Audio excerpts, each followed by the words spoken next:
Just stop before you say anything. You aren't even really invited here. Plus, Austria-Hungary, your rifle's called a Mannlicher. Now all of you, just calm down a little bit. We're supposed to be making a lasting peace here. How dare you, America? You jump in late to the war and you think you can dictate terms of peace? You had to pay Germany for your Mauser, the 1903 Springfield, plus you stole your M1917 from Britain. Just calm down, France. America kept us supplied before entering the war, and we had no problems with them retooling our rifle to shoot the 30-06. No, you calm down, Great Britain. You couldn't even replace your small E, which looks like an uncircumcised penis. Stop, now I'm warning you. Now you go away, you silly English persons, or I shall taunt you a second time. No, now go away or I shall taunt you a second time.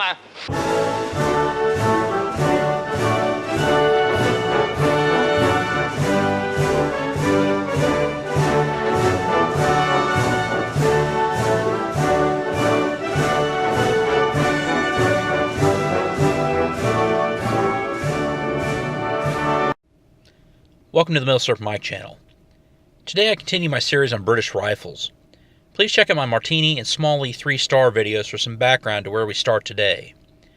Since the Small E turned out to be successful in the Great War, not to mention the millions they had now already produced, the British decided to stick with the Lee Enfield over going with the pattern 1913 or 1914 rifles. The Lee Enfield was an expensive long gun to produce, so they looked to simplify it. They made a small batch of Small E Mark V rifles. The big change here was to move the rear sight to the receiver from the barrel, which created a longer sight picture, but this necessitated a longer top handguard. They added the magazine cutoff back and added an extra barrel band. After making 20,000 of these between 1922 and 1924, they found these changes made the Small E even more expensive to produce, so this kind of ends up as a rare trial rifle, which is rather hard to find. Friend of the channel, JohnBoy09, does own one of these, and he had a video going into detail on it. I'll leave you a link to this in the description. In 1926, the British changed the nomenclature of their rifles. For example, the Small E Mark III rifle became the No. 1 Mark III.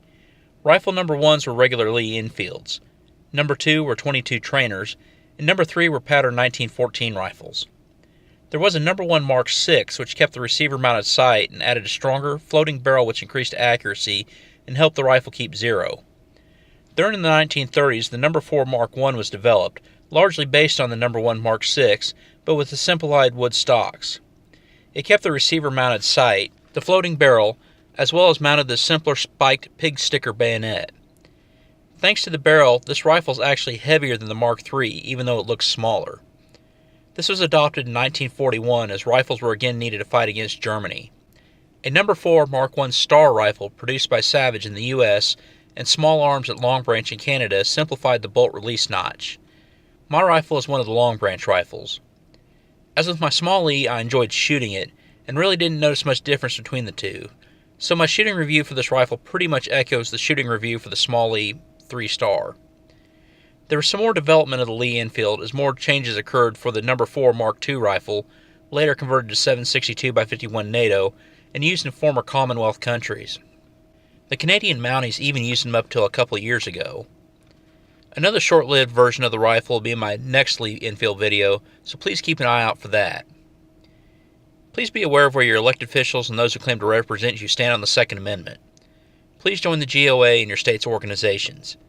If you're watching this in the fall of 2018, please remember my SKS giveaway to help C-Mac's family due to his passing.